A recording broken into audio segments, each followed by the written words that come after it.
Hello, leaders, and welcome to day 2 of this week's Leadership Challenge. So this week's challenge is talking all about leadership reflections, specifically the actions of your team members that are a reflection of your actions. Today we're going to talk about the challenge of being empowering or handcuffing. Welcome to Run to Your Leadership Challenges. If you're new to this show, this is the daily leadership show that's designed specifically for mid-level leaders and team leaders. Every week I discuss a different leadership challenge and offer you encouraging tips to help you and your team run to your challenges.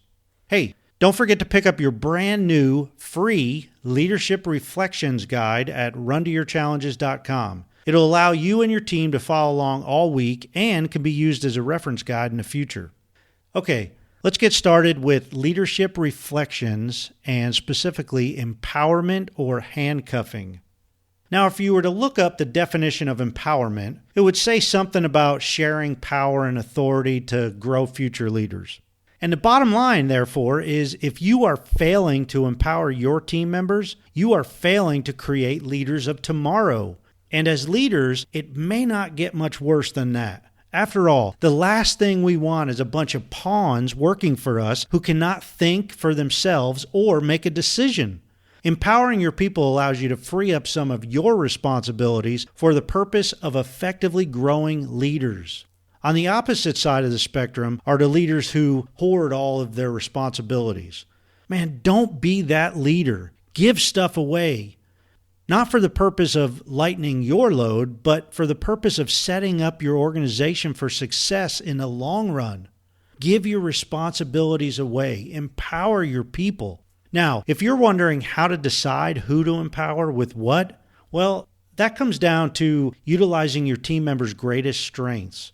Empower them with the authority to perform their jobs without having to ask about every little decision.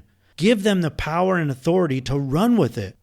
Finally, by empowering your team members, you will increase the confidence and effectiveness of your entire team. This bodes very well for the reflection that your leadership will be displaying in the future as your team members will see firsthand the positive impact of empowerment. Well, that's a wrap for today. Don't forget to pick up your free guide of this week's challenge at runtoyourchallenges.com under the podcast tab. And if you enjoy this show, man, I would greatly appreciate it if you share it with other leaders, especially your HR directors and your CEOs, so your entire organization can run to your leadership challenges together. Hey, thanks a lot for listening, and until tomorrow, run to your challenges.